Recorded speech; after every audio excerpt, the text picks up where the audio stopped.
welcome everybody to a new episode of Talking Rad, the Pod Katz. We're your hosts, the Superintendent Rad Katz, and I'm Sparkly Dave, and over there is Wiggly Jeff. And I'm Wiggly Jeff. Yeah. I'm Wiggly Jeff. I'll be doing the weather. Yeah, and so today we got a show for you guys. We've got a lot. There's a lot that's happened in the last little bit, and it's hard to talk about all of it because I feel like as soon as we get time to talk about one topic, 9 other things have happened. Yeah, and this topic may be old because our filming schedule is what's most convenient for us is when these stories are probably gonna come out of date, but well, where do you start? Because it depends on when you talk about these things, people are gonna be entertained after you talk about them. It's like, oh yeah, I remember that, stuff like that. Yeah. Well, and like you're saying about our recording schedule, these come out a week later, so when you're watching this episode, we filmed it a week ago. Like if you saw I think it was episode 3, 4, when we talked about Logan Paul. Yeah, that was old news by then when we released it. And but we just want to share our opinion. Yeah, it might be a week late, but deal with it. Yeah. But yeah, so this might be old news. Who knows? It might be by this week. Maybe it's changed again. Yeah, maybe it's changed for the better, for worse. And YouTube has now changed their monetization rule by having you have to have how many views is it? It's not even views. You have to have watch time. Yeah. You have to have you have to have 1,000 subs, and then you have to have over 4,000 hours in a 12-month span of watch time. So, hours. Yeah. Oh gosh. How many days is 4,000 hours? Or weeks, even months? Let's do the math. But honestly, excuse me. Honestly, a lot of people have been freaking out about this. Yeah. Mostly the small YouTube channels like ours, for example. But the reason people are freaking out is number one, some people have already qualified for the previous monetizations. When we first started our YouTube channel, anybody could join. Monetize. We have made money off of our videos. It's not a lot of money. I'm not gonna whine about it, but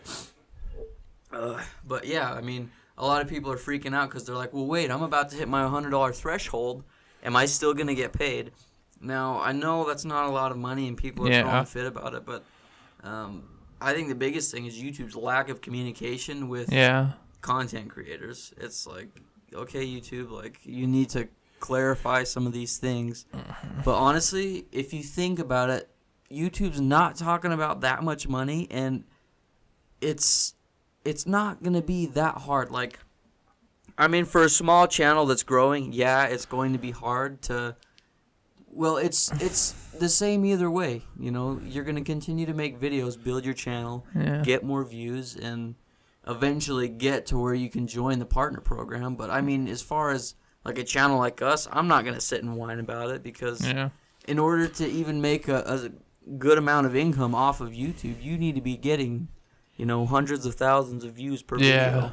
And when they say 4,000 hours, it doesn't mean per video, it's your whole channel. Yeah, how many people have watched in that many time.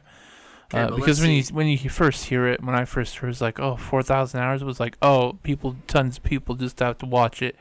They contribute their hour into if a person watches 10 minutes, that's one person's 10 minutes, and if 20 people watch a 10-minute video, that's all that goes to watch time.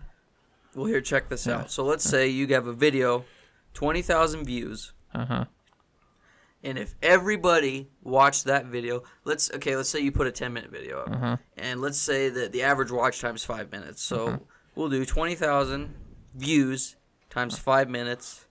That's 100,000 minutes. Divide that by 60. Okay, that's 1,600 hours. So if you got one video, like if you're getting anywhere from like 5 to 10,000 views of video, you're gonna be fine. Even if you're getting 1,000 views for video, like check this out. Let's do 4,000 hours, and let's say 1,000 people watched it. I don't know if I'm doing my math right. Okay, 4,000 hours, and let's say it's a 5-minute video. How did I just do this last one? What's my math on this thing? I don't know. Okay, so 4,000 hours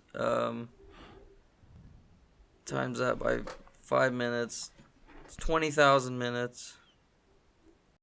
I don't know what I'm doing. How did I just do my last one? You did times like Okay, let's say you've got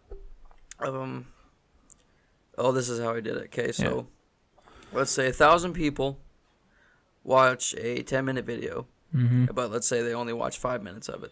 So that's 5,000 minutes, and then do 4,000 hours. Oh no, you got to do 5,000 minutes.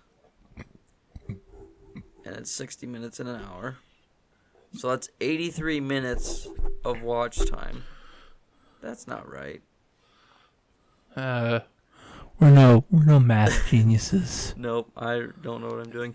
Anyway, the point is you're not talking about that much time. Like 20,000 views. If you're getting 20,000 views per video, you're fine. Yeah. It's not even a big deal. And if you want to be making any sort of money off of YouTube, if you want to be making money off the monetization program, you need to be getting thousands and thousands of views per video. Yeah, you best you need to get like with PewDiePie, he gets like 1 million views per episode. He uploads daily, but that depends on if you don't get hit with the demonetization with the yellow dollar symbol. Which YouTube's been cracking down. Because YouTubers are changing. H3 censors, PewDiePie censors. Yeah.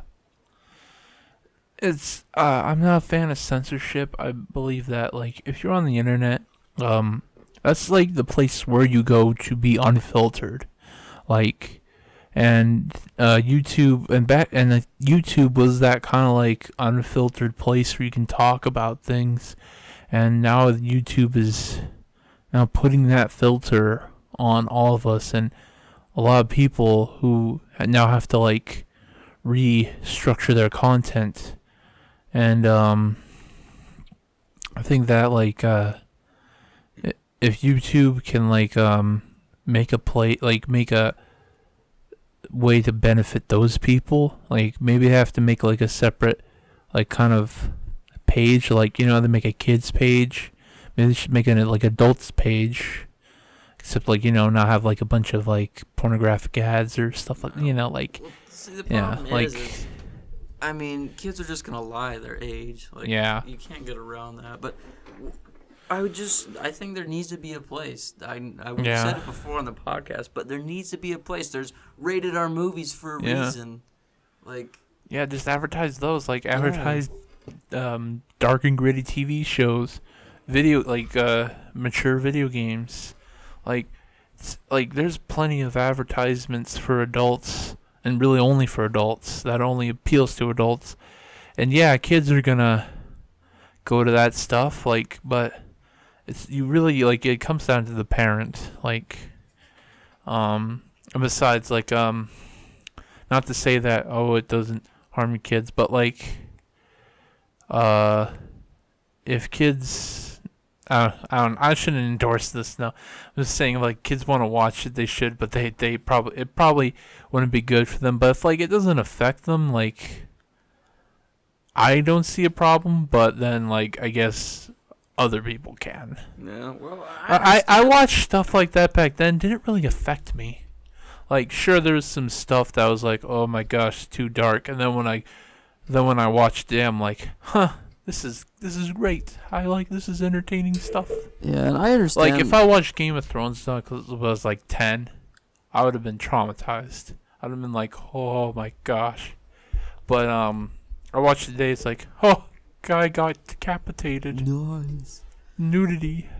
Well, and see, I agree with how people are saying, well, like, these YouTubers are role models for these kids, which is true. So, like, Logan Paul, like, what he did for his audience, I mean, I know that's in the past, but, like, I disagree with that. Like, if you know you've got a bunch of kids watching your channel, like, for example, Stampy Cat, this was a few years ago when I looked him up, but I looked up his very first videos, and he cussed all the time, but then he changed his content because he realized he had millions of children watching his videos, so he cleaned up his language, he cleaned up everything, and was now a role model for kids, which is great. Like, I completely agree with that. I think that's awesome. If we had, 10,000 kids, even like now, we probably have a few kids watching our videos, and now, like, we censor our stuff because, I mean, like YouTube will favor that. Family friendly. Yeah, like, personally, whenever I start making videos, I'm working on my delicious cancer. I'm working on my first review, but I think, like, when I do it, I'm probably gonna go raw, unfiltered. Probably not gonna get paid for it, but if it's true to me, then I'll do it. See, and I think that's the key. Like, be true to yourself. Like, vulgarity and, like, that kind of humor, like, it's appealing to some people, and there should be that place, like, freedom of speech. You should be able to say what you want. How come in music they can say F words and all these other words and show sex scenes and nudity, and it's cool, but when because they pay them off, like, it's a money's game, which sucks, but it's true. So you can defend art if you have money. Yeah, well, it's like, you can draw naked people if it's art, if it's for art. You can take pictures of naked people if it's for art, or the porn industry. Yeah. But that's aside the point. Like, excuse me, my honest opinion about the whole thing is it's not going to really affect anybody. Yeah. Like, we're not talking about thousands and thousands of dollars. You're talking about anywhere from $20 to $100, which it's not that much money. People spend, you spend $20 to $100 on gas, once every week or 2 weeks or whatever. So, I mean, I understand people are like, it's not about the money. We just want to feel like we're being included in the platform, which YouTube did not say you couldn't upload videos anymore. They didn't take away your ability to upload videos and grow your channel. And I think people have just taken it so out of proportion and perspective. It's like, guys, listen, like, YouTube's not shutting down your channel. Yeah. They're not telling you not to upload videos. They're not trying to discourage you. They're trying, like, I see it more as a challenge. Like, okay, now YouTube says I can't even get money until I do this. Great. I'm going to work harder. I'm going to build my channel, which I think that's what everybody should focus on. Don't focus on making, your first $100 on YouTube. Focus on growing your channel, building an audience, finding your niche, whatever it is, and start making better content, better quality content. The views will come, the subscribers will come, as long as you've got quality content. And like you said, you're true to yourself. Like, if you're not true to yourself and you don't enjoy what you're doing, like, obviously it's not going to work out. And one secret I found out that some people have gone successful with is that you can, when you post a video on YouTube, sometimes it may come up, but other times it's not there. And some people have found their audience on other websites. So when you upload a YouTube video, try to go to Reddit or websites that like those types of videos. Go post it on, like, social media. Any other place besides you. If you're not finding your audience on YouTube, it's that maybe they haven't found you yet. So go post to an audience that does like that stuff. Yeah, absolutely. Don't just yourself. If you made a cool video and you can go post it on our video on Reddit, and people will look at that. Like, they'll be like, "Oh, what's this?" Because people check that stuff daily. Yeah. And when you post it, people will be like, "Wow, that was great," or "Oh, wow, you need some." Some people, I will admit, will be jerks about it. They will make you feel horrible. But you know what? You get those people. You probably get people who are like, "Oh, that's great." You probably get some constructive criticism. Also, what I say is, follow criticism. If it's like something that, like, people are trying to help you to improve, you should follow it. and if you think that it's valid. Criticism is kind of subjective, so whatever you think is good or bad criticism, just yeah. Well, and I also think at the same time, yeah, like accept constructive criticism, Yeah. but don't let what other people think or say like discourage you from continuing to make content, make better content. Like, people are going to be a-holes no matter what. No matter what you do, remember this. This is something that's helped me out a lot in life, is no matter what you do, people are going to love it and people are going to hate it. Yeah. Like, not everyone's going to agree with what you're doing, which is fine. Like, that's great. That's what makes the world awesome, is we're not the same. There's not one person that's exactly like, no two people exactly alike. So, I mean, criticism, it's going to come whether you want it or not, especially if you're trying to be a figure on the internet. It happens. It's going to come. So, like, accept it now before you've got millions of people watching. Just accept the fact that no matter what you do, people are going to love it and people are going to hate it. That's just that's just the way the entertainment business is. And if it's harmless, non-opinionated contents, like maybe a let's play, people will find that, they'll enjoy that. And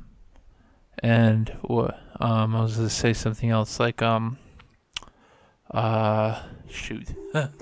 Oh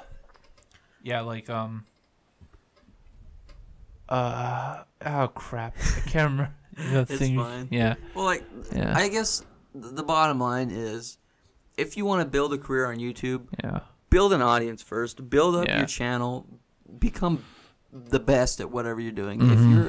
If you love gaming and that's the kind of videos you want to make, be the best gaming channel out there. Yeah. Be funny, be creative, find ways to spice up your videos. Like, people are going to come. Like, I'm not bragging or anything when I say this, but there's been so many comments on our channel and on our videos. People are like, dang, your guys' videos are really high quality, and like, I just can't wait for a day where you guys explode. Like, there's one guy that follows us. I don't know if he's very active as of right now because he hasn't posted videos in months, but his name's Raza. Anyway, he really liked our stuff that he went and told like 15 of his friends. So we got 15 subs in one day. It's freaking awesome. So, I mean, start building your audience. But at the same time, like, you can't just, not like, for example, what's helped us out a ton is we've reached out to different YouTubers. We've collabed with other YouTubers. We watch other YouTubers' content. Like, that's the way it goes. I mean, it's going to be hard to approach, like, PewDiePie or Pro Jared or JonTron and say, hey, like, let's collab. They're going to be like, well, first of all, they probably won't ever respond to you because, I mean, these guys are big YouTubers and they're really busy and their time is very precious, which I understand. Everybody's time is precious. Time is money. But anyway, reach out to smaller YouTube channels, communicate with them, build friendships with them. Like, we've got friends from Canada, from Australia, from Sweden. Like, we've got tons of people that we've connected with through the internet, and it's amazing. So, I mean, build your audience first and then worry about money. So, I think that's pretty much all I have to say about that, is build your audience and then worry about everything else. I remember what I was going to say. I'm going to say, if you think your video is not that good, like you think stupid or something, just remember, there's a kid on YouTube who sings parody songs, and they're all about Minecraft, and people like him. Ironically, they like the ones like mine diamonds. That kid, they like his stuff because it's funny to them. Like, it's kind of like, scoot a little bit back from your mic. It's low quality, but like it's I think it's intentional almost, but people like it because it's that kind of weird niche comedy. And so, just do you. See if people like it. Yeah, just do you. And if you have to grind for 5 or 10 years, do it. Most people don't realize that YouTubers that are big right now have been doing this for years. PewDiePie's been on YouTube since, I think, 2010. Maybe even before that. Rhett and Link have been making internet videos for over 11 years. Like, these guys have been working. JonTron was one of the first big YouTubers. JonTron's been making review videos since, I think, 2010. Peanut Butter Gamer's been doing the same. Like, these guys have put in the work, and like Thayne was saying, if you think your videos suck, like, that's great. Yeah. Post 100 sucky videos until you can finally make good videos. Yeah. Like, that's the only way to make good videos, is to make 1,000 crappy videos. Go and if you don't believe what I'm saying, go back and watch old YouTubers' videos. Go watch PewDiePie. Go watch JonTron. Go watch Pro Jared. Go watch Rhett and Link. Go watch all these guys. Like, Rhett and Link's first video I saw was them throwing rocks off of like a dam. Yeah, it was very different from the content they had. Now today, the content they have now today. Yeah, and you can go watch Rhett and Link's first talk show called Good Morning Chi Lincoln. Like, it's nothing compared to what they're doing now. Yeah. So I mean, honestly, don't give up. Keep creating. Keep building your channel. You'll get there. Yeah. And one more thing. Some people, like, there's a channel called Captain Disillusion. Only 500,000 subs. Like, his videos are better made than anything we can dream. Like, sure, we can probably eventually get there if we work hard enough, but, like, this guy, he's been doing videos for 10 years. All of his videos are very well produced, and he's very underappreciated. So, if you have the time, go look up Captain Disillusion. You probably won't be disappointed. If you are, I'm sorry. But I guarantee you'll probably be entertained. Yeah, absolutely. Yeah. So, I mean, in 10 years, you don't know where you're going to be, so just keep going. But I mean, yeah. YouTube. So it's nice to talk about YouTube for a while, but on to another big company, and it's Nintendo. Yeah, talk about changes. Yeah. Changes in YouTube, changes in Nintendo. I know, something that surprisingly boosted their stocks. I think up like 10%. And if you don't know what I'm talking about, it's called Nintendo Labo. You may have seen it. It was on trending on YouTube. And let me move on for a second. YouTube's trending page really isn't a trending page. It's more like a promoted page. It really is. Yeah. I wonder if, like, people pay money for it. Yeah. Anyways, let's not dwell on that.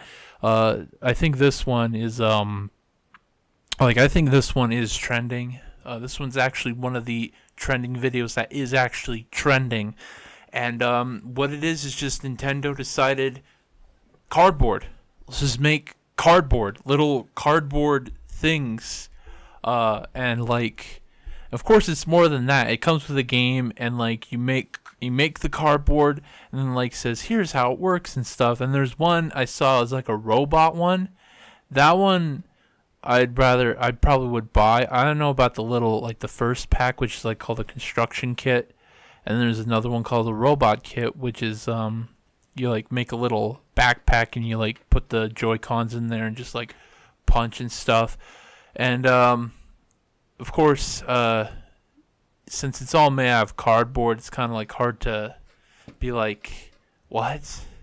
But, you know, I think Nintendo, if they've had a streak of if you don't think it works, it's worked somehow. Like, even like technology games stuff back in the 80s and 90s, that wasn't so much, but now they've learned. And, like, a lot of people thought the Wii wasn't gonna work, but that was, like, the Wii was amazing. The Wii outsold both the PS3 and the Xbox 360. Wii changed how we game, which, like, Nintendo's streak in the last 15 years is they'll make something amazing, and then they'll make something so horrible, and then they'll make something amazing, and then they'll make something that just bombs. Yeah. So, I mean, and the Wii U had a lot of potential, but just bombed because I think they didn't advertise it that well. And I think the other big thing is they didn't have any console releases. Yeah. What did they wait, 2 or 3 years to make the Smash Bros. And Mario Kart? Yeah. Well, yeah, they kept doing a steady release of first-party titles, but third-party support wasn't there. Mm-mm. But I think this Nintendo... It was there, but it wasn't very noticeable. No. Yeah. But I think the Nintendo Labo, is that how you say it? Yeah, Labo. Labo. Yeah. I think this is going to be something that, like, people are going to be skeptical, and I think it's something you won't be able to know until you try it for yourself. And who knows, if this thing takes off, like, maybe, like, third-party companies will be like, hey, Nintendo's onto something, and it probably won't be cardboard, but it'll be, like, something that, like, you put together and then use your Switch and then like make it like, because it's a portable console, and like you put the actual tablet because like you can detach the controllers and like use them like as like motion controls and stuff, and so like then people will like probably have like a $300 peripheral where you put like the Switch tablet in a thing and then use the Joy-Cons and something and you move it around. Like maybe I don't know, maybe someone would be crazy enough to like make a fully operational robot, like not like the robot construction kit, but like an actual like full metal robot that you put your little Switch tablet in, and then like and you like control it. Yeah, so you like control it. Yeah, like it just walks around. Now, of course, I don't know if they'd ever sell something, but like if someone made that for third party like stuff, like that would be awesome. But I don't know if anyone would ever make something like that for Nintendo Switch. But if they did, that'd be pretty cool. And also, yeah, like I think peripherals for the Nintendo Switch, I hope people start getting really creative with the peripherals. If Nintendo can make a peripheral out of cardboard, I think people can like say, oh well, I could probably make a peripheral out of styrofoam. Yeah, I think my only question, or I guess concern, is like cardboard breaks. Yeah, cardboard does break. Tough, so I mean, yeah. Like, either Nintendo is like trying to screw people out of money by saying, "Oh, let's do it out of cardboard because cardboard will break and they'll have to buy more," yeah. Or Nintendo's saying, "This is how we made it. Now you can make it by using any box." Yeah. Maybe it'll be that way, or maybe Nintendo's like, "We're not going to charge that much." Maybe yeah. They'll be like, well, it's a box. They already announced the price for the first two kits. So the first kit, the constructor kit with like all the little trinkets and stuff, that's gonna cost $70. How many games does it come with? Just one. See, that's what's gonna vex people. Yeah, and then the second one is gonna be $80. But what's the game though? Because like in the trailer, if you haven't seen the trailer, pause this video, go watch it real quick, so you know what we're talking about. It's very short. It's very quick watch. But yeah, the game is just like it shows you how to make stuff, and like it's like it doesn't have, I don't know how much substance it has, because it's just like you make stuff and then like it shows you how it works and stuff like that. And then the robot game, I'd rather buy the robot game because the robot game looks pretty decent. I haven't seen much of it, but if it's like I don't know how much substance it has, because if it's just a giant sandbox destroyer thing, I don't know how long you'd play that for. If it has like a story mode and objectives and like maybe an online feature, then yeah, like that'd be cool. But it has to keep you around for a while. Like, see, yeah, and that's the thing is like if I'm gonna go spend $70 or $80 on a game, like I can go spend like $70 or $80 on getting all 3 Dark Souls games. Yeah, and I can play those for hundreds of hours. Yeah, if I'm gonna spend $80 on a robot game that I play once and the cardboard breaks, or there's just not that much to it. Like that's the thing. Like if YouTube did these for like $10, like each game was $10 and it came with the cardboard, sign me up. Like sure, I'll go spend $10 to get this cardboard thing, and it's gonna entertain me for a day. Here's the thing: since it's made of cardboard, I think that YouTube may have they always have digital copies of games, so they may have a digital copy of this game, and they said, "Here's how you can make it out of cardboard. Draw this with these many measurements, and draw this with these many measurements." It's like they probably could give I think the smart move would be for the digital version to give detailed instructions on how to make, show pictures. Yes, show pictures, how to draw accurate lines and stuff, but it'd be really hard to make it because they already have it in intent when you buy the out of the box, there has it pre-cut out and everything. Yeah. So, and also they showed on the trailer you can color it and make tape around it. It's you can design it, which is it's cool. Honestly, I'm skeptical now. I think it's gonna be great because Nintendo. I really do enjoy Nintendo. They wouldn't stuff. If they didn't think this would work. They probably tested and said, "Hey, this can probably work." We'll see, and this is where. And also, the golden moment is coming out on 420. Yeah, I did see that. I'm like, what? It's like 420. Yes, you will buy it while you're high. But like, this is my only concern though. Is like we said, Nintendo's created some amazing things, but they've also created garbage. The Virtual Boy died. Yeah. You know, they also made that CD player for the N64, which didn't really catch on. Like, they've made things that were supposed to be great and just weren't, which I think if the Virtual Boy, if they would have made better games for it, like, that was ahead of its time. They saw VR way back then. And you know what? Since it's made cardboard, I don't think it's going to cost them that much money. Maybe the games will, but since it's cardboard, if it fails, I don't think it's going to make a dent in their their wages. Their value. Yeah, their value. Yeah, because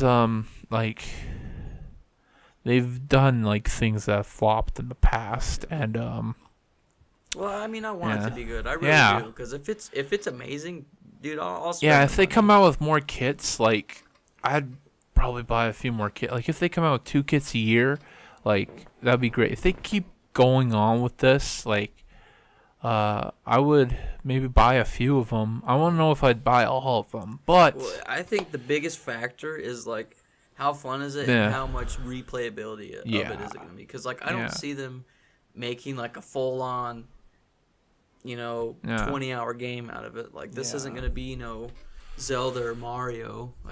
And maybe they will. I don't know. Maybe they'll shock me. But from what they showed, it kind of looked just like little mini games. Yeah.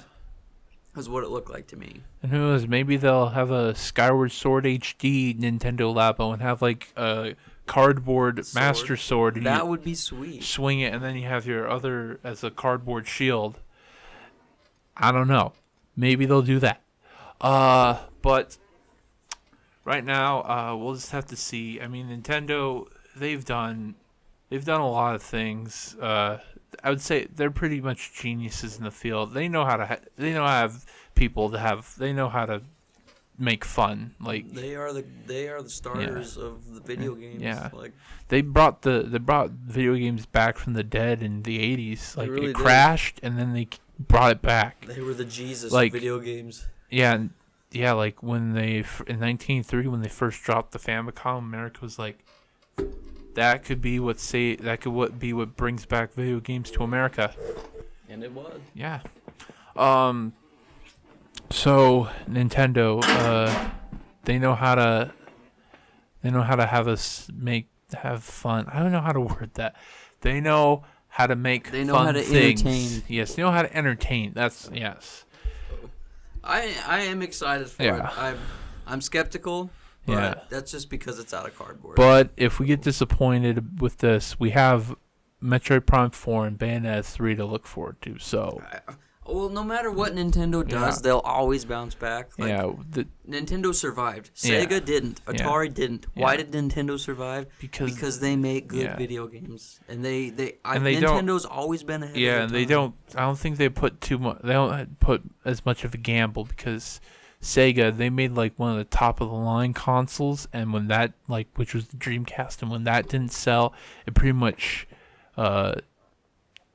pushed them out of the console making business, which is unfortunate. I mean, well, ask yourself, why did Sega fail? Because they released their Dreamcast at the wrong time, and they had no good games. Games that were on the Dreamcast, you could buy for the GameCube. You could play on the GameCube. Well, not really. Actually, not a lot of them. You could they had to sell. A lot of them were only on the Dreamcast, but yeah, they had to. There were a few that Shenmue. That's still on. I want that to Sonic. Was it Sonic Adventure? Sonic Adventure. Yeah, Sonic Adventure 1, 2. They came out in the consoles later, but yeah. That was the problem. Is they're just. You're competing with Nintendo. There were a lot of good games on Dreamcast, but they released at the wrong time. Yeah, it's just, dude, it's all about timing. It really is. Life is all about timing and who you know. And I think Microsoft is to blame for that because when they announced the Xbox, it kind of killed it. Because Sony and Nintendo were coming out with their bigger consoles. I think what Sega should have done was waited. They should have waited. They should have tried to. Well, they couldn't wait. They were a company. They couldn't wait that long. Otherwise, they would fail. But yeah, if the Sega Saturn, if they had just had a better lineup, at least in America, and had better advertisement, the Sega Saturn probably would have lasted throughout the PlayStation and N64, and then when they would have dropped Dreamcast on like with the PlayStation 2 and the GameCube, and I think Sega probably could have still been in the console business. And who knows? They might have partnered with Microsoft to make a new console. Who knows? Yeah.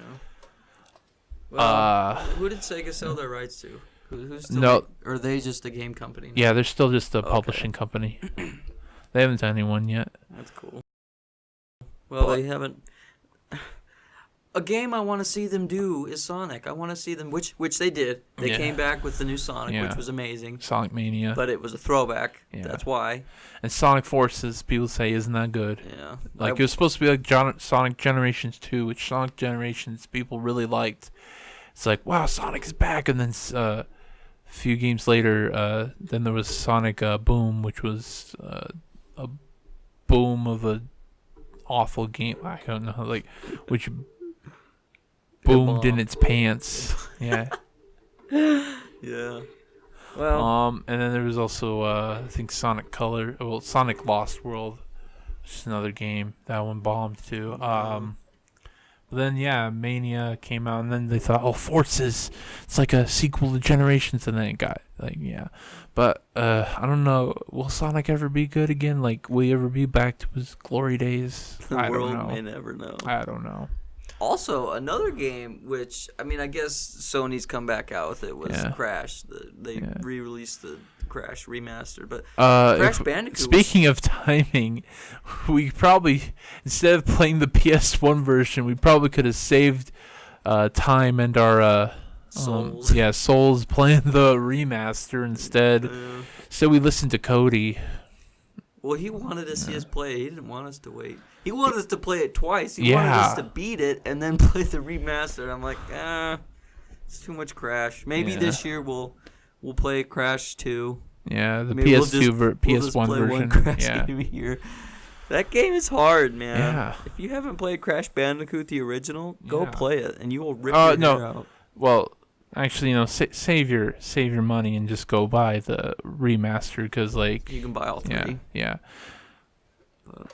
That was So Crash Bandicoot was supposed to be Sony's mascot, and and then they haven't really. And then Universal took its rights, because I guess Sony kind of have and also Spyro. Both Crash and Spyro were like creations from Universal, and they I think when they made their own publishing company, they took that with them. So there's something of that, because Universal bought like Sierra, and then they made Vivendi Universal. Yeah. That little label. That failed. But Sierra's back. They died and came back. Yeah. Video games. And now Activision owns both of them. Activision owns both Spyro and Crash, and I think please don't hurt them, Activision. They've already done enough damage. Skylanders. No. Spyro isn't even probably in Skylanders anymore. It should be Spyro. It used to be Spyro and the Skylanders. Now it's just Skylanders. I don't even think Spyro is in it anymore. I've never played the of Skylanders. Me neither. I didn't care for it. The only thing that could save Spyro now, just like with Crash, is to give him like the HD trilogy treatment. I know, but I hope that happens. You give him the trilogy treatment, and then what? I know. And then maybe like make that epic crossover game we always wanted. The Crash Spyro crossover. Yeah. Didn't they already make one of those? They did, like, for Game Boy. Like, they put Crash in Spyro's world and Spyro in Crash's world. They didn't actually like come together, and like gameplay is disappointing. Well, I don't know if the games were bad, but also while you're at it, make Mario and Sonic platformer. Like, I know Sonic platformers, but haven't been good. But if you get a good enough team, make a Mario and Sonic platform. Because, well, Mario platformers are leagues way better than Sonic platformers today. Like, especially in the 3D area. I mean, compare Super Mario 64 and Sonic Adventure. Which one would you rather play? Super Mario 64. Exactly. I did like Sonic Adventure. It was... Well, we played more Sonic Adventure 2. We didn't really play number 1. Yeah. But Sonic Adventure 2... I don't think it's really aged that well. Where Super Mario 64, it's probably aged like wine. Oh, absolutely, it has aged like wine. Yeah.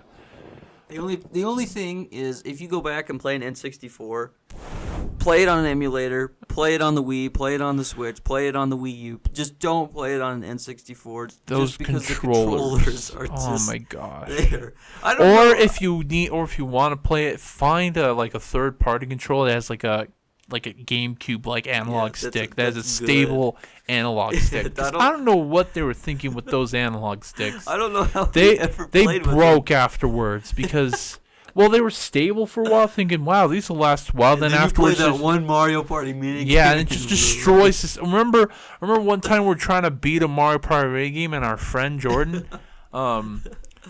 he used like a glove, and like the heat and the combined pressure and heat and everything just snapped it. Yeah. It was a third party one, so it's like oh great. Thanks. Yeah, those are probably the worst design controllers ever. Yeah. Like even just actually, I heard that like Nintendo actually gave a glove like for that mini game, like gave it a glove in Nintendo Power. Oh my gosh. Yeah. Well, that's terrible. I don't know, like, looking back, that's probably, the N64 is probably the worst designed remote ever. Yeah, like, if you look at it, it's like, it looks like a pitchfork that's got the three things. I always kind of reminded me of, like, a banana or something, like a mutant banana. Okay. And, yeah. Well, yeah, I can see that. And also, you mostly just use this side, the D-pad and the L button, never used. Like, I assume, like, for some games, you can switch your hand and just use that, but... no game ever used it. I think one game used those buttons while also trying to use the analog stick. It was Turok. Turok was a hard game to play, man. The other side of the controller, I don't think ever used. Like the D-pad, never used. Like, so if you're gonna go play N64 games, get it on something other than an N64. Like, I think there's an N64 remote. I think there's like an N64 tap, like where it's like you plug it in and there's like a GameCube end to it. That would be amazing. Yeah, GameCube controller, great. Way step up, way better design. Sure, it's missing like a select button, but I think of all. It's missing a few buttons, like you can't click in the analog sticks. Like it fits in your hand, but it has like it's just like doesn't have enough like buttons. I think the best designed remotes have been the Xbox. Yeah. They fit like a glove. PlayStations aren't bad. PlayStation remotes are fine, but Xbox... PlayStation's been around for like 3-4 generations. They only remodeled in the third generation, but kept the button layout the same.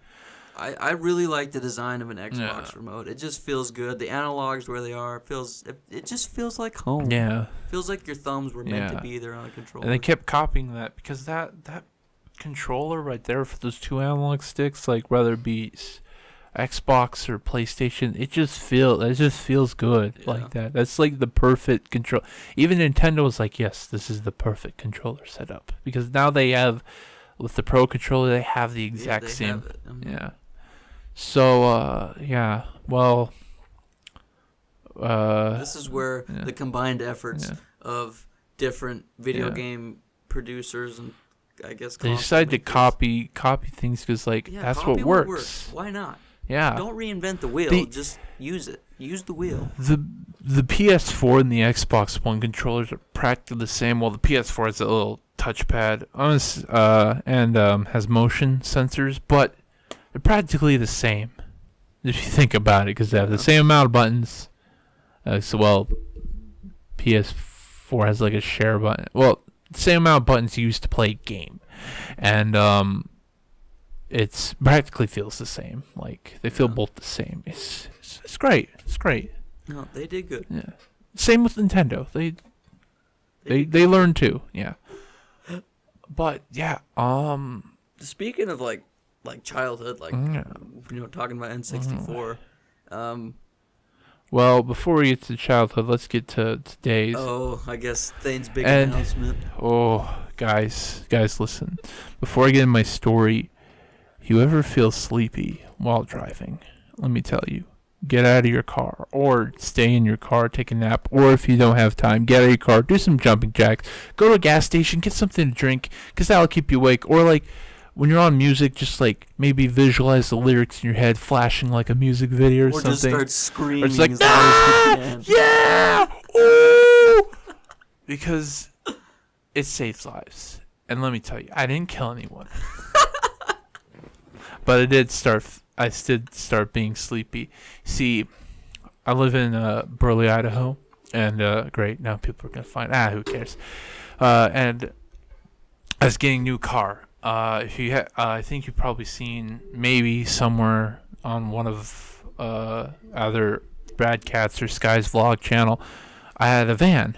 My parents had, and they said to get a Journey and just give me the van, a Ford 2002 Ford Windstar, 2003, whatever. It's an old car. It sucks, but so we decided, this family. They need a bigger car, so it's like, and I needed to get a new car, so they decided, let's just give it to this family, and we got a new car. So I didn't get a good night's sleep, mostly because I have a horrible sleeping habit. I need to,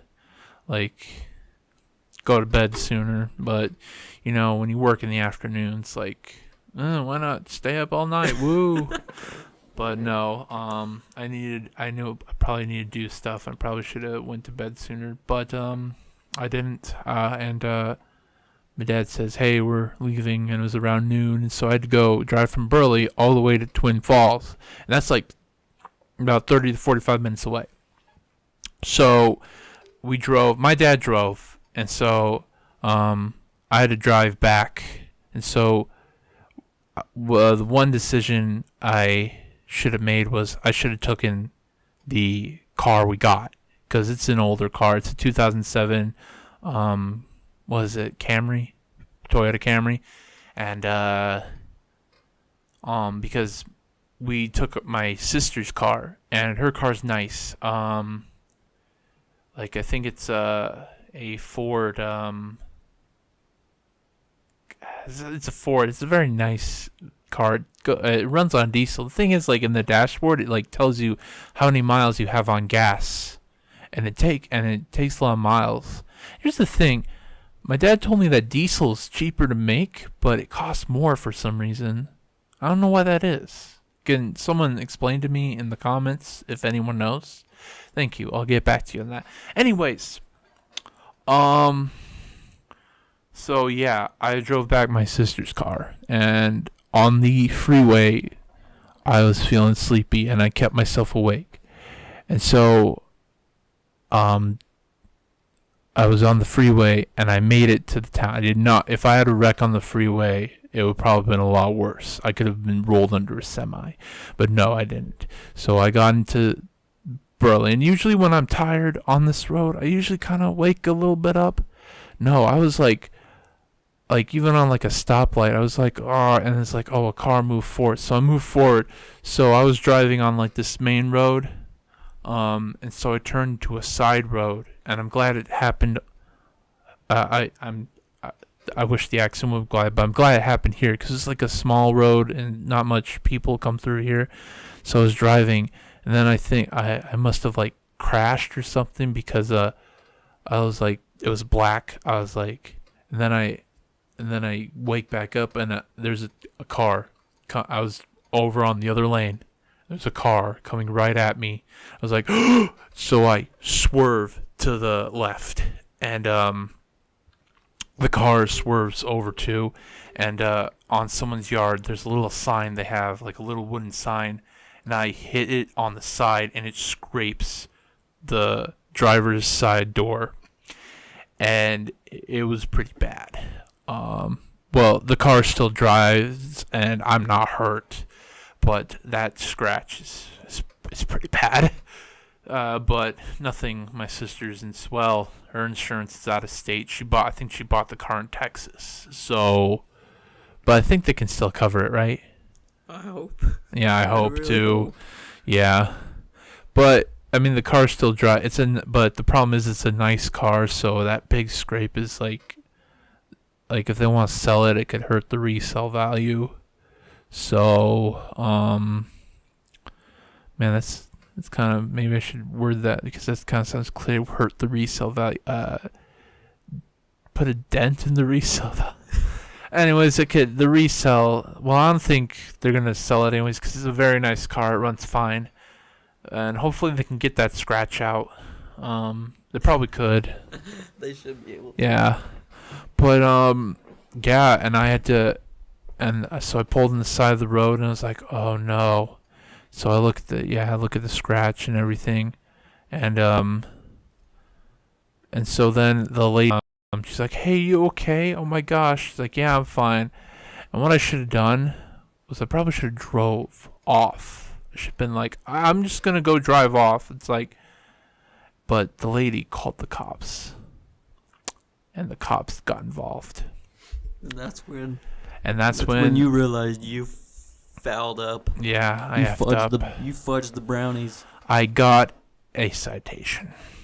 The cop thought, the thing is, the cop actually said, here, come out. I don't see if you're drunk. It's like, no, I'm just tired. I told the cop I was just tired. It's like, did you take any medication or anything? No. And it's like, what did you eat? It's like chicken strips, because I ate some chicken strips at home, like Tyson chicken strips, and I guess maybe that's made me tired because, you get like starchy stuff in your body. You get some food. Or maybe because I didn't sleep enough that night. And so, yeah, he walks me out like I'm drunk. And I'm still kind of groggy. And like he does the follow my finger. And I'm not doing very good. It's like, oh, great. Shoot. So it's like I follow it, but luckily he passed me, and then he says, "All right, I want you to do the feet thing." And like I stick my arms out first, like, "No, keep your arms down," and so I do the feet thing, and the problem is like we're on a slanted hill, so it was kind of hard to keep my balance. Like, oh great, he's probably. It's like, why would you do this? Like it was kind of slanted, and I stumbled at one point. It's like, oh no, I'm gonna get my license taken away. Oh. But no, he passed me because I didn't have any like slurs. So he's like, "Oh, officer, I'm not drunk." What's up, officer? Yeah. I'm not as think as you drunk. Yeah. It's like, but yeah. But he still gave me a citation, a misdemeanor for inattentive driving, and then he like gave me. Now, I don't think this cop was a jerk, but was like, you had a responsibility in that car to drive today. So it's like, yeah, I know. Like, sorry. Like, I was tired. I'm sorry, okay? Now you know. That's why I gave that little PSA at first. I didn't want to give it at the beginning because I didn't want to feel embarrassed. I just wanted to give it, I guess it's easier to give it at the beginning. And it's like, where's it going with this? It's like, and that's where it's going. So, yeah, like... Be good drivers. Yeah, be a good driver. Don't drive drowsy. Like, it's probably as bad as driving drunk. It happens. Yeah, it happens, man. Sometimes you just you get tired and you have a bad day and you get tired and you just want to sleep, and that's the problem. Like, you're in this same position on the car on the road, and maybe you like have the heat on. Like, maybe I should take my jacket off. Maybe I should roll down the window. Got the cold air in. Well, like driving is literally a form of hypnosis. Like, have you ever been driving? Your eyes are wide open, but then... Yeah, that sound, like, is the sound you hear when you're driving. But I mean, like, you'll be driving, and you, like, zone out, and then you wake back up, and you're where you wanted to be, and you're like, holy crap. Because you always want to keep yourself awake, like, with, like, some, like, maybe a drink or, like, sunflower seeds or... anything. Plenty of Slim Jims. Maybe, like, a packet of Slim Jims, just... like smoke them like a cigar. Yeah. But it happens. Like, I think everybody's been in their fair share of accidents. I myself have been in accidents. Well, I was also one in high school, but this one was more I backed up into a guy and I panicked and I left.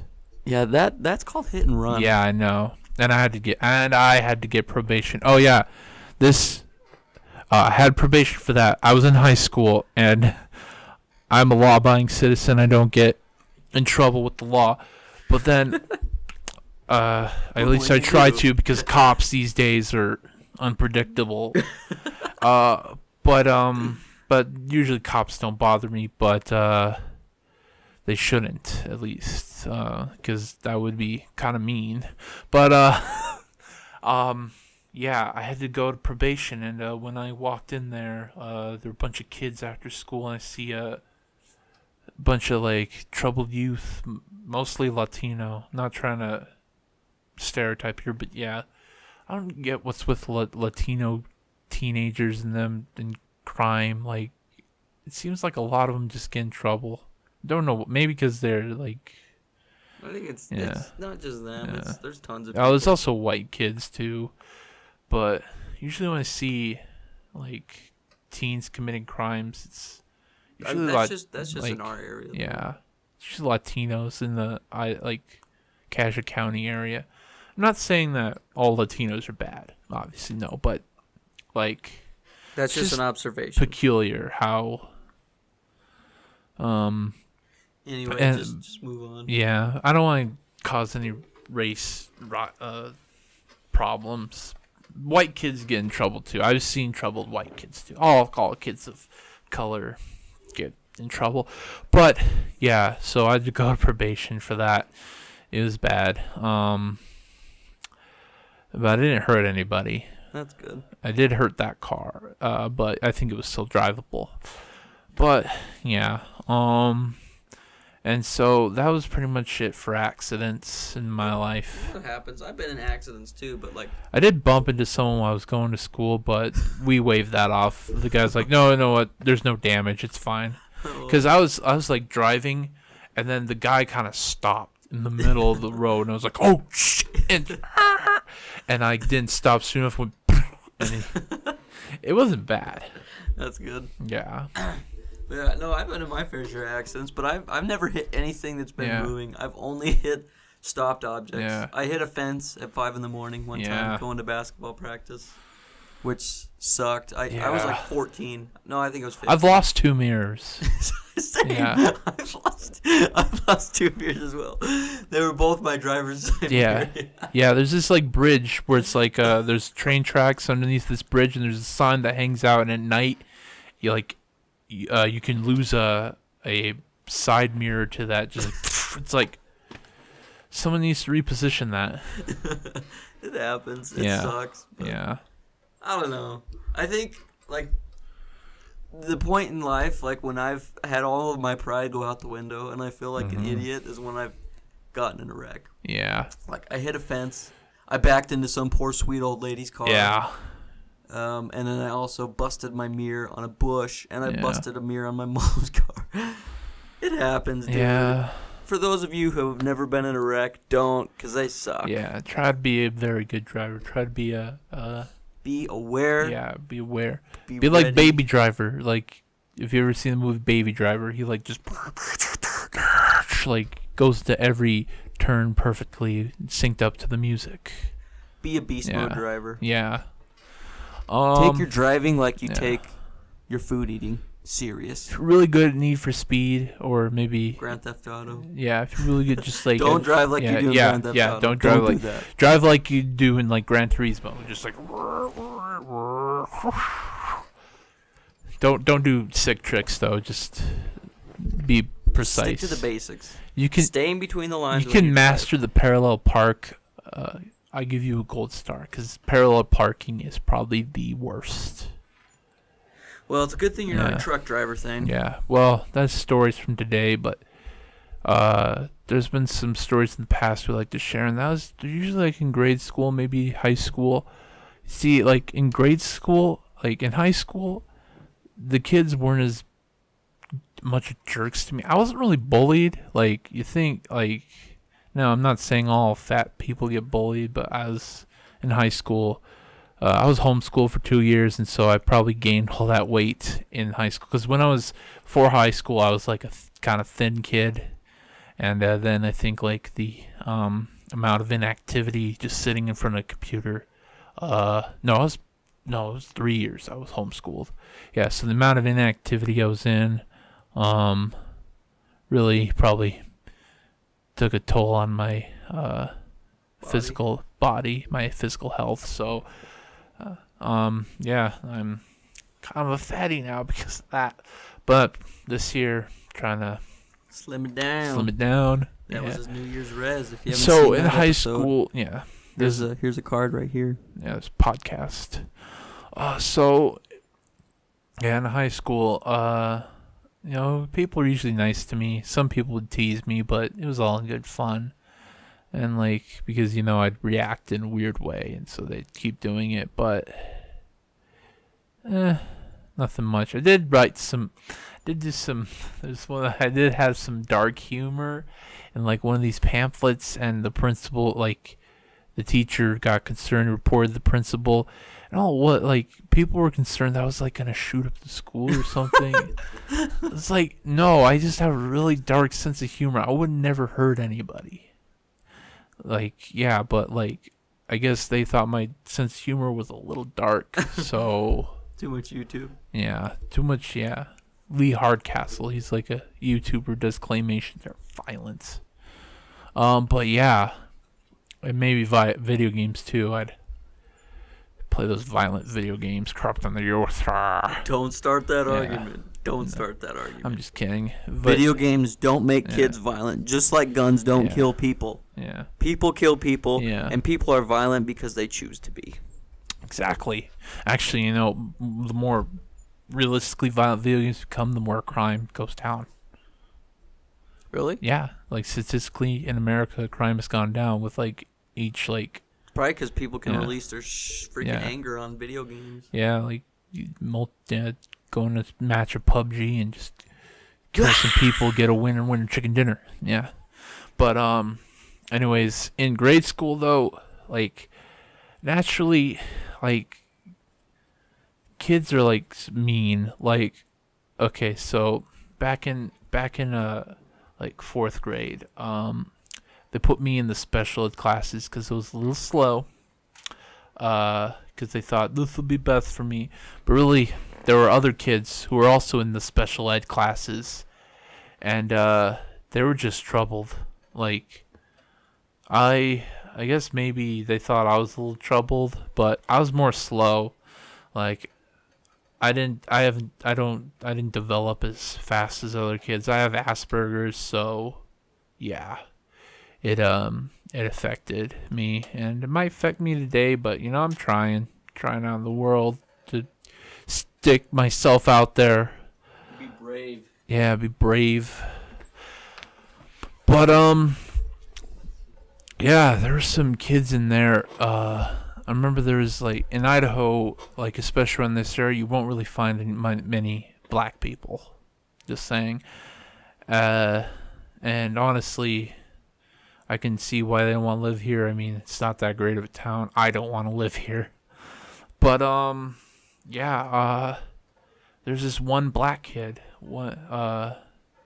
And I wasn't wow, a black kid. No, it's just oh, another kid.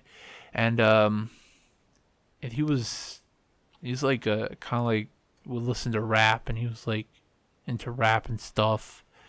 And one time he teased me hey, did you know that one cartoon show you watch? I went on the ground and jumped on the ground and I flied. He was talking about Dragon Ball Z because back then I was into Dragon Ball Z because I was one of the coolest shows on the air as a kid. You were whoa, Kamehameha waves and stuff.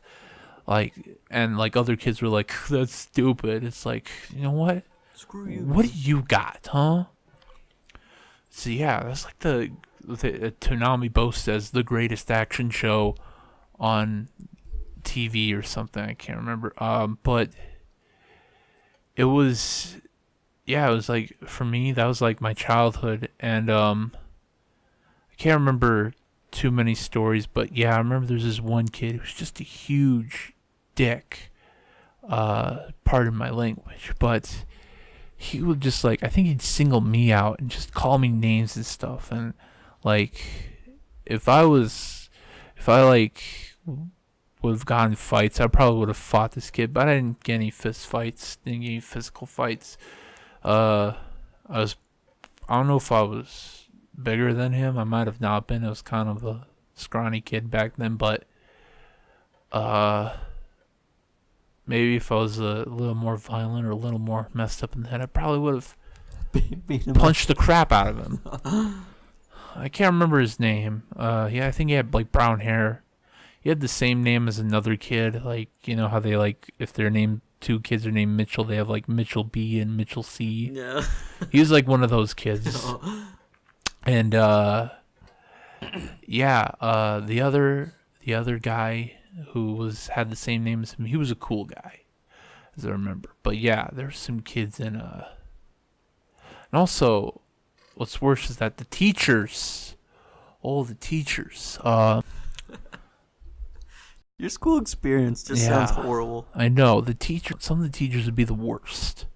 Like, there's like, no, you're not doing this right. They weren't slow with you. Like, I know working with kids can be frustrating, but like, if you're yelling at them as a teacher, it affects them. Like, it affects their opinion on you. And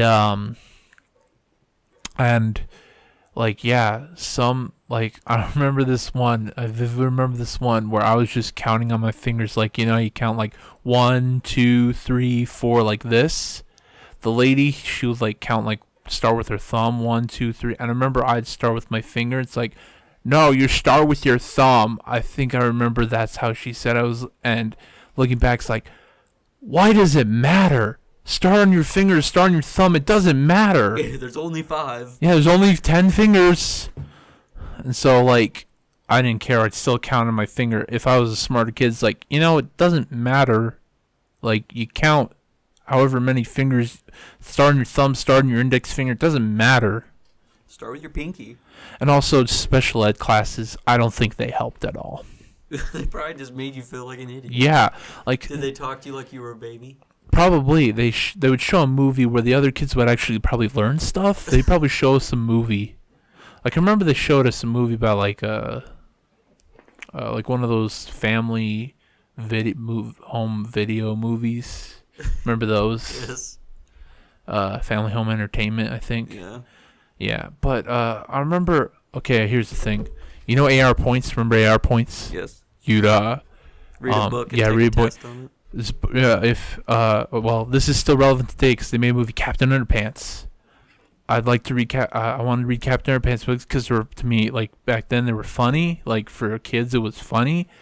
And I remember in like third grade or fourth grade, which one of those, because I started homeschooling 6th grade.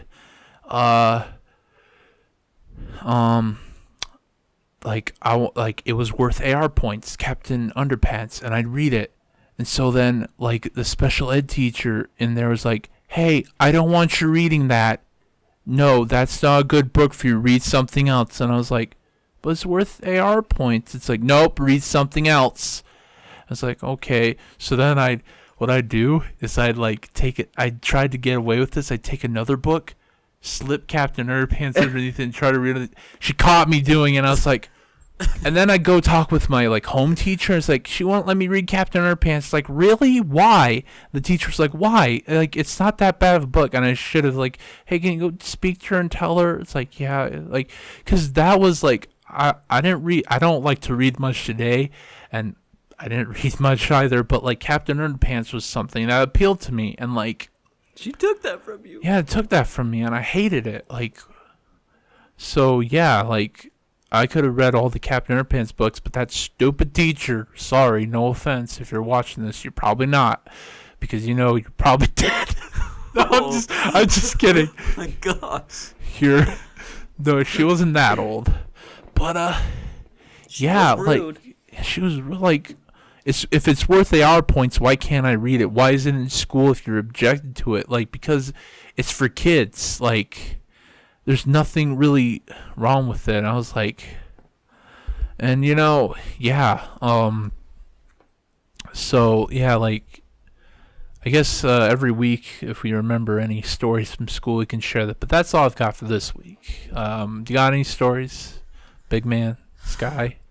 I have several stories of when I was a grade school. I felt like I was a good kid that just happened to screw up. Like, yeah. For example, there was this I one felt time, like I screwed up too a lot, but no, it's like, you know how you feel you did something wrong. You felt like, oh no, yeah, like I'm going to hell. I'm gonna get in trouble. They're gonna skin me alive. Yeah, like they're gonna scalp me. Yeah, they're gonna put my butt on the wall. Yeah, but no, like nothing ever happened like that.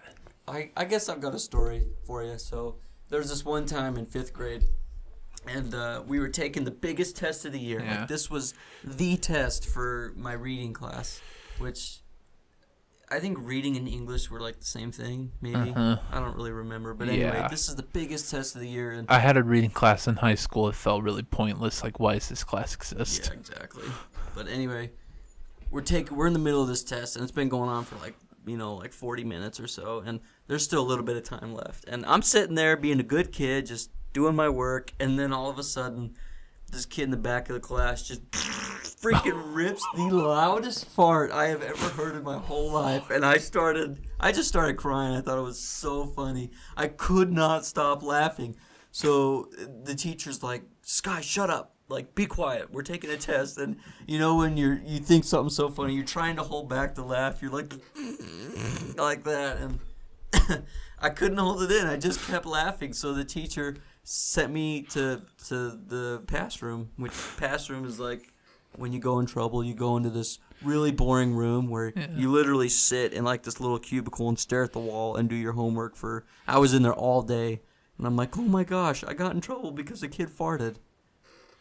So yeah, there's another story actually that since we're talking about farting, is there was one time I farted in class really freaking loud, and I turned and looked at the kid next to me, and I'm like, dude!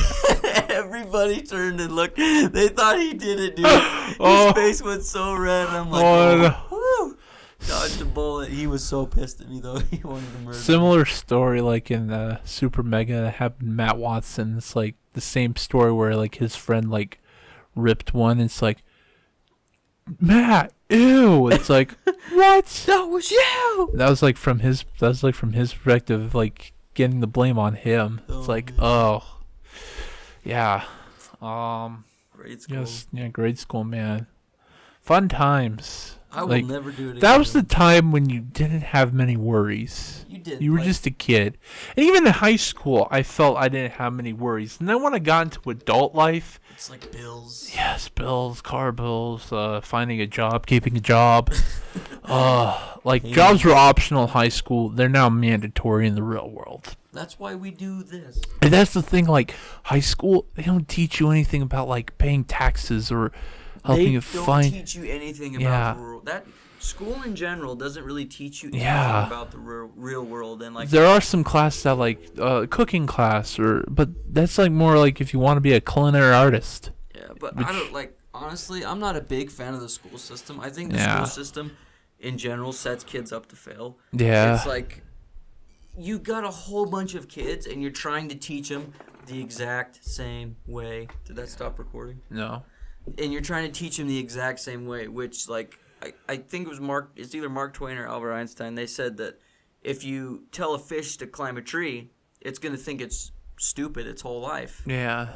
Which, it's true. Like, some kids are good at math. Some kids are good at reading. Some kids aren't good at school in general. Like, I think I was the kid that I just didn't feel comfortable at school. Yeah. Like, I got good grades and stuff, but I just felt like school was not for me. Like, I did not belong. Like, I didn't like assignments. I didn't like being told what to do. I didn't really like being forced to go to a place for 8 hours a day. Like, I felt like I needed to be somewhere else. So, like, graduated from high school and outside of that, like, I feel free. Like, I know that not very many people watch these videos right now, but this is liberating for me. I love, like, I don't even care that I have to go work my 9 to 5 every day. Yeah. Knowing that I got to come home and make a video, like, this is so liberating. I love doing it so much. I feel so free. Wow. When I got out of high school, I realized, like, great, I don't have to, like, homework anymore, like, because I was so horrible at math. I was so horrible at all homework that I had to get my mom to come help me, and she got so frustrated when trying to do homework. It was awful. Like, I couldn't do it on my own for some reason because I was like, I don't know what was wrong with me back then. Like, I barely paid attention in class. Like, maybe it's like my attention span is like, if I'm not interested in something, then I won't pay attention. Out. Yeah, zone out. Sometimes I'd sleep in class and try to stay awake. It was awful. But video editing. Like, I tried doing web design, went way over my head, like too much for me. Maybe I could try it later, but like I'd have to do it like because I tried to do it like an online class and like I don't know, I don't think they really relayed the information good enough because like my friend who's in college right now, he says his experience like actual like classes like on campus are way better than online classes because they actually can help you like rather than like online campuses where you have to like go to like a form or go do an email and that teacher may never get back to you, you know.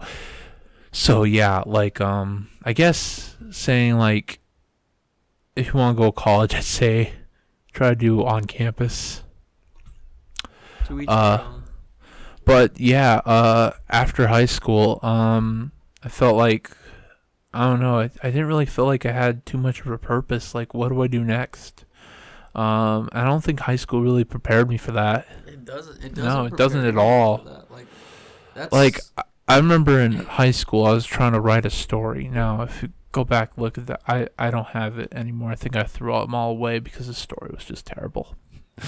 This is terrible. I tried to write 2 of them. They were just terrible. But I still have a very active imagination. Like, I want to try to write like a comic book or a story or something.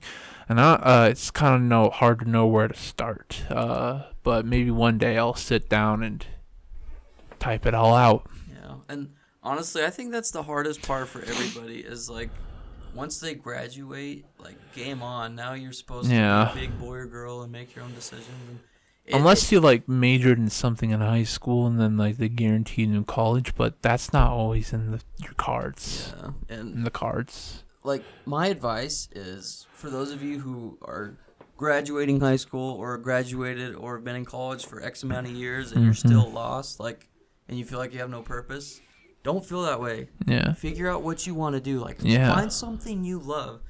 In today's day and age, especially with the internet, there are multiple ways to make money. Like, if you're an artist, create your art and sell it. Start an online business where you sell your art. If you're a photographer, do that.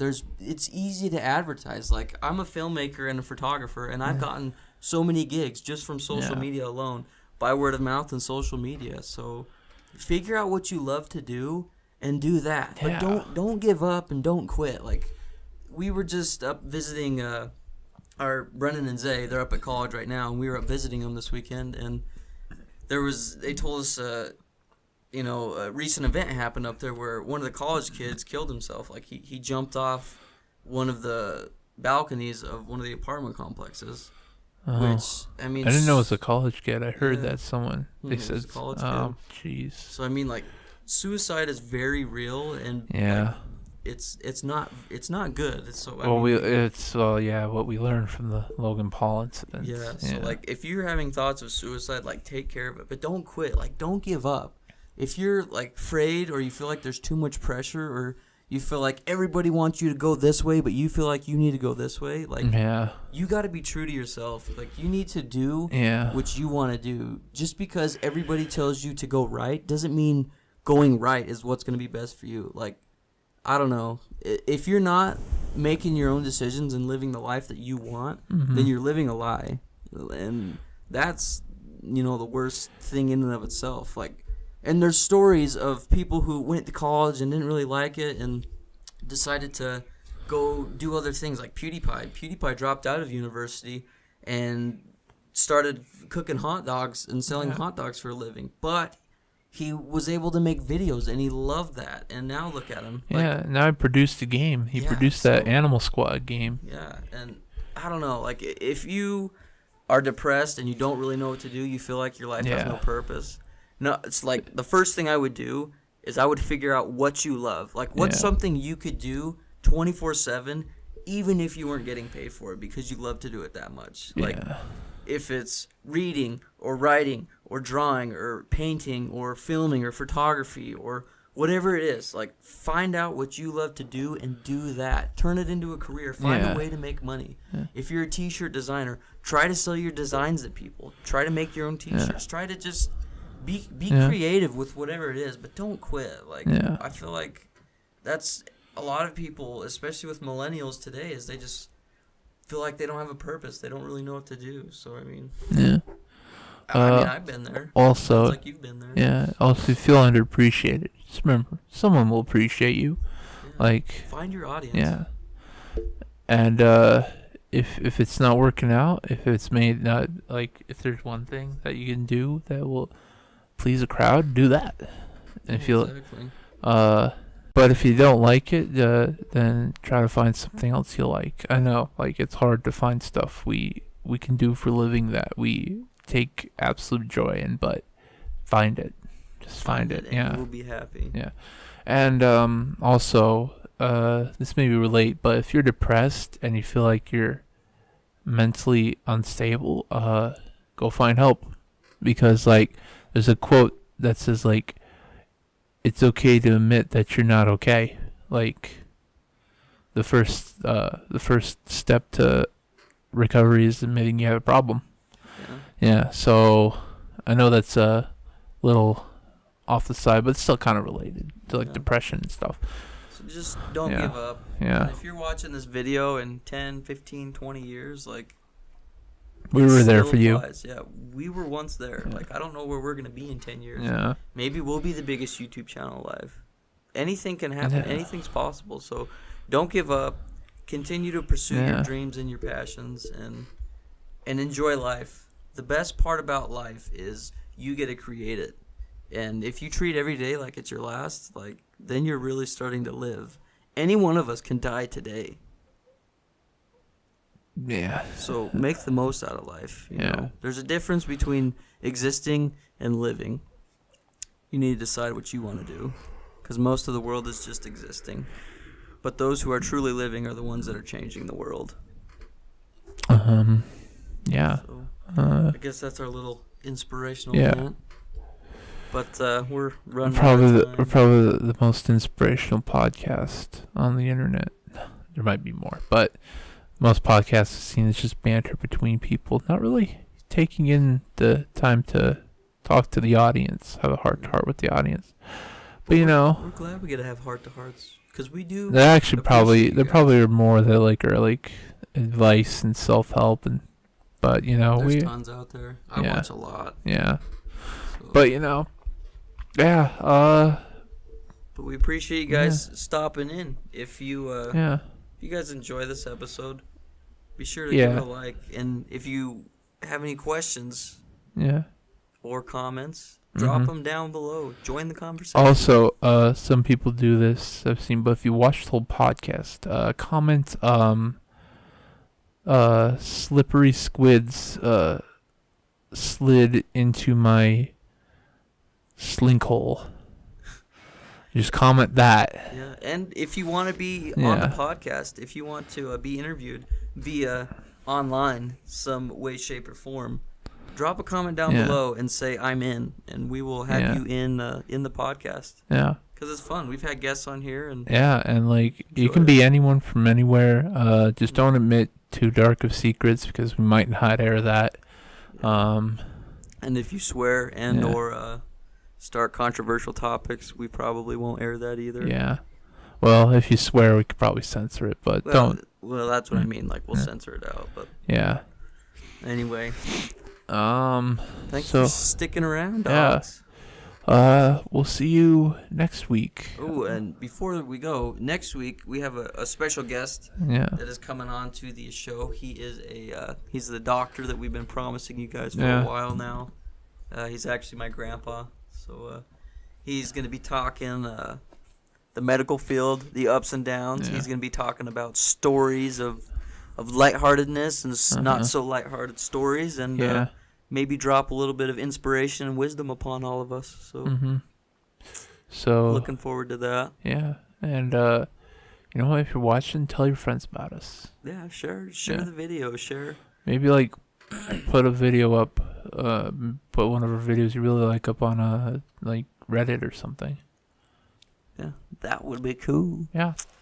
But anyway, thank you guys so much for tuning into this week's episode of Talking Rad. And we will see you guys next week. And as always, keep it rad.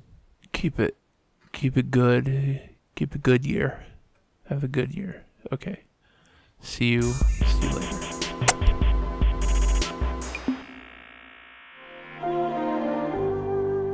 You've got mail.